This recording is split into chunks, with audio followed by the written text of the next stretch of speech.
responding to his views, yes, because that's what he I was believes trying in. to respond to his views. But two things here. And why I'm a bit disappointed, I mean, I respect his view. And he's probably painted a picture of what it is. But that's not what it should be. And the misinformation is, for example, money in democracy is the thing. And I said, yes, fine. Every election and elsewhere, money is important. The one who collects more money is likely to win the election. But the question here is, what do they use that money for? Now, in America, the one you're talking about, I'll bring example about, is that, for example, Donald Trump, the amount of money he uses will be recorded. They'll tell you he has spent $100 million. The other camp has raised $2 billion. The other camp has raised $50 million. What is that money used for? Promotion of the candidate. I have absolutely no grudge with anyone who uses their money to promote themselves in the constituency. You can hold barazas and you know, do print posters and put it on every house, pay for advertising, pay for talk shows, do those things, give your agents facilitation to go on radio stations and promote you. That is where the campaign financing. But what you are talking about is voter bribery. That if I use this money because I am rich to pay, I did the quickest calculation, that on election day, one candidate will say, spend $1 billion shillings, right? And only 10,000 people come to vote. And you have spent $1 billion shillings in your campaign. On average, you have spent about 100,000, yeah, per voter. Think about that for a moment. And what have you done? How have you influenced his vote? I mean, at the bottom end of it is that you have paid the voter, every voter there, about 10,000, right? Mm. What have you used the other money for? You have used it to bribe the police. You have used it to give the registrars money. And so you find that even the voter, the money aspect about it and what we are talking about is not in the promotion of printing posters or going for media things. We are talking about money being given to the voter to influence. Now, how you assume that is a very good thing, I don't know. That's difficult to understand. There's something else you talked about, that the voters' issues are different from you who comes and discusses banking. I find that really, for a lack of a better word, really, I'm very disappointed. That you see, you are assuming that when an MP, say for example, passes the UPDF Act, do you not see how that affects the ordinary citizen? Should it not be an issue at the vote? Because you are saying that it is okay for him to vote an MP based on him being able to bury every day. Well, maybe you explained what is at the heart of this electorate that you are going to, that they're looking at, I don't have a meal, my child has no fees. Exactly. My point is, then you should be aware. That's where we're saying that the voter should understand, or there should be education, voter education. She was talking about voter mobilization. It's quite different from the voter education. Now, the voter education is, for me, what is important. Mobilization may be a role of a different role altogether. But this voter education I'm talking about is the awareness of the roles of the people they are voting.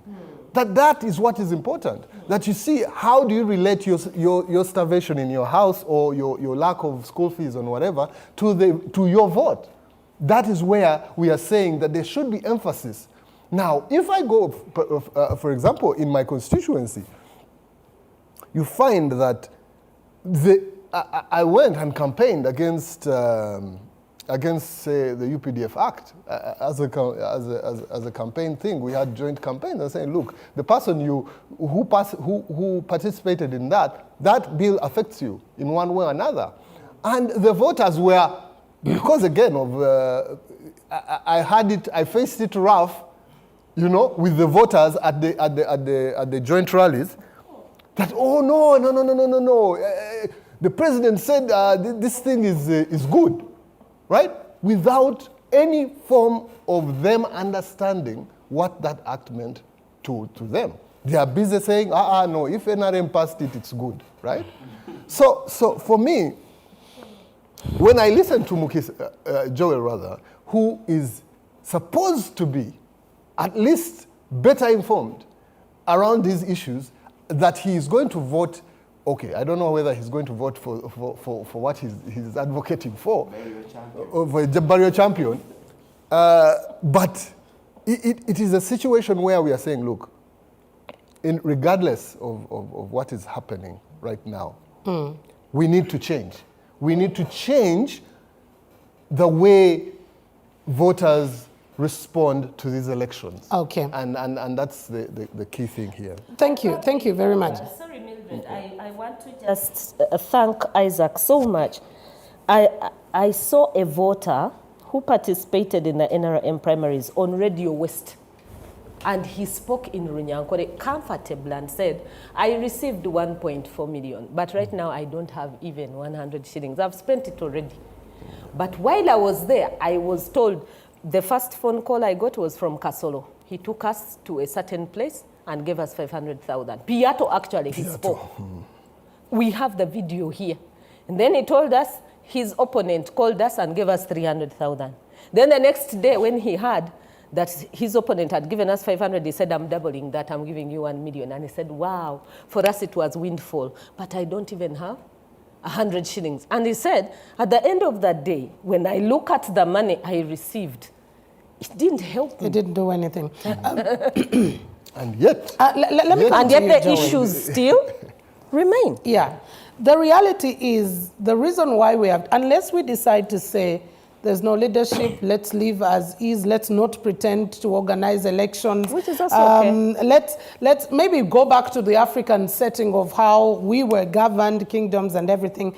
But the fact that we adopted in whichever manner and way, whether boxed into it, but we have adopted it and we've continuously done it. The conscientization of the electorates remains a crucial aspect because you want them to be able to participate. Do you think there is a turning point about how, and also probably be able to encompass or weave their needs and expectations into the realities of what is going on? Don't you think that is something we need to go about or do, or when will we then change from, I want the electorate, I want my MP to come and bury, I want them to attend my wedding, I want them to contribute to my child's graduation, and go to the real aspects of thinking, okay, instead of paying for your child's hospital bill for 50,000, how about I advocate for a hospital? And how do the electorate push for that? Mildred, all politics is local. You can have high-sounding ideas at the national level, but all politics is local. There are definitely local issues. There's definitely a dam. There's definitely something. There's definitely an elder who has to mobilize for you. There's a priest. There's a pastor. And things. So all politics is local. But for context, I need us to appreciate one thing, that all idea, and your statement is also a bit contradictory. You say that we have adopted this thing, but I'm saying it's not working. So maybe you adopted it in Kampala, and elsewhere in the nation, in the country, it has not been populated. Yeah, that's why I'm asking, do we need a turning point? Is it we to say, if we're advocating for democracy, those people should tell us if they need a turning point? Why do we impose ideas on them? Why do we think that our ideas are more important, that we come here and shout ourselves hoarse? Why do we think that ideas are that important that we should impose them on the people? My brother here has been in an election. Did the people say yes to your ideas? No, but it's a rhetorical question. It's a rhetorical question that needs no answer. It's very clear you're here not in a campaign ground, so the people must have given you a clear answer to your ideas. And the people will continue to give people with high-sounding ideas those answers, unless you're grounded. We need to change. I think we need to change. But yes, but do we need to change in a way that is patronizing on the people, to assume that we know more than them, to assume that our ideas are superior? It is that same thing that birthed colonialism and that imperialism, to think that others are lesser than us. And we know so much, we can speak all these things. Those are the ideas that birthed colonialism. That's actually very dictatorial. Why are you imposing on people? I thought this is a negotiation. This is a settlement. So how do we take the ideas to No, the this ground? contestation. That we what I'm stay saying- and just don't know what we're say, No, but what I'm saying, I gave you your time, and I thought the Democrat you are. It's okay. Yes, It's okay. I thought, I yes. give you I your mean, I time. see. I will give No, you time. yes, Please go ahead and I thought that the and Democrats would allow me to speak. Please yes. speak. I thought Please this is what speak they're your- fighting your for. mind out. So I'm telling you, No, I just wanted the only difference, the thing where I gave the example of places like in America or other places, is that the idea of democracy, whenever it is practiced, ideas cannot be universal. They come and meet the hard rock of reality. Ideas, we are in the high trees there of utopia. But ideas come and meet the hard rock of reality. You can have high-sounding ideas and things of that sort, and the right honorable Intermong will beat you in an election. You will mobilize and say, oh, this is the direction of the party, and people need money because they are poor. And poverty is a very important, poverty is a real thing. So for you to change something, you must first of all begin by knowing what it is. You need to understand the reality on which this politics sits. It sits on poverty, and poverty is in this